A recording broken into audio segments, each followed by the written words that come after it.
বিজেপির ব্যবসা। ভোটে হারাতে হবে বাংলাকে, বাংলার সংস্কৃতি দখল করতে হবে। এটা বাংলা দখল করার খেলা, টোটালটাই বিজেপির লোক দিয়ে ভরা। এই নির্বাচন কমিশন নিরপেক্ষ যতদিন না হবে ততদিন এই বদনাম কিন্তু থেকে যাবে, মাথায় রাখবেন।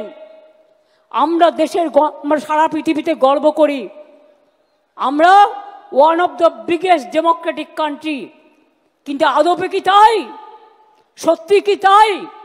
আজকে মহারাষ্ট্রে হারিয়েছে কি করে? ওরা ধরতে পারেনি। আজকে দিল্লিতে হারিয়েছে কি করে? ওরা ধরতে পারেনি। ওরা বাংলাতেও শুরু করেছে, অনলাইন দিল্লি থেকে করছে, ইলেকশন কমিশনের অফিস থেকে বসে। এই করে দিল্লিকে হারিয়েছে, এই করে মহারাষ্ট্রকে হারিয়েছে। ওরা এই খেলাটা ধরতে পারেনি, কিন্তু আমরা এই খেলাটা ধরতে পেরেছি। সোজা কথা, একই এপিক নম্বরে কার্ড ভিন রাজ্যে। বাংলার মুখ্যমন্ত্রীর মুখে এই অভিযোগ শোরগোল ফেলেছে গোটা দেশে। ভুয়ো নাম বাদ দিয়ে তালিকা পরিষ্কারে নতুন কমিটি গড়ে দিয়েছেন তিনি। সুব্রত বক্সির নেতৃত্বে অভিষেক বন্দ্যোপাধ্যায় এবং অন্যান্য নেতারাও থাকছেন কমিটিতে। এছাড়াও প্রতিটি ব্লকে কোর কমিটি গঠন করা হবে, যারা রাজ্য কমিটিকে রিপোর্ট দেবে।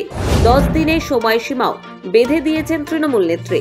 মমতার এই অভিযোগের পরে জাল কার্ড ধরতে উদ্যোগী নির্বাচন কমিশন।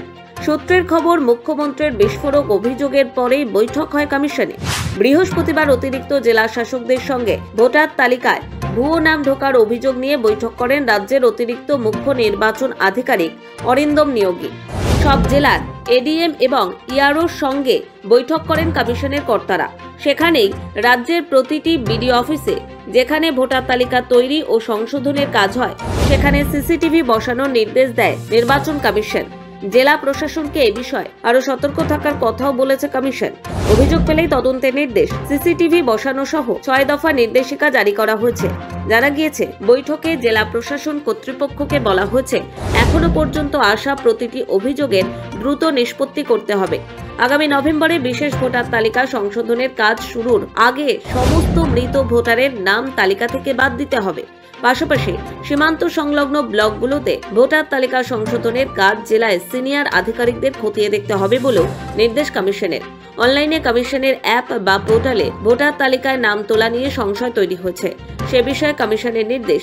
এক্ষেত্রে হিয়ারিং এর সময় বা কমিশনের প্রতিনিধিরা বাড়িতে গিয়ে সংশ্লিষ্ট আবেদনকারীকে একটি নথিতে সই করিয়ে নেবেন। সেই নথি বুথ লেভেল আধিকারিকের সই সহ কমিশনের ওয়েবসাইটে আপলোড করতে হবে। একই সঙ্গে প্রতি মাসে রাজনৈতিক দলগুলির সঙ্গে বৈঠক করতেও জেলা প্রশাসনকে বলা হয়েছে। বেশ কয়েকটি জেলা থেকে একই নম্বরের এপিক কার্ডের কথা জানতে পেরেছে কমিশন। প্রতিটি অভিযোগ কেন্দ্র কমিশনে জানানো হয়েছে। ওই কার্ডগুলি নিয়ে তদন্ত করবে নির্বাচন কমিশন।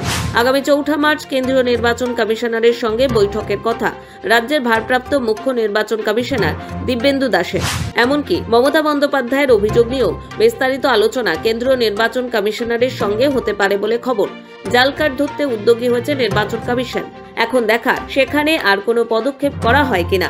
ব্যুরো রিপোর্ট, সময়, কলকাতা।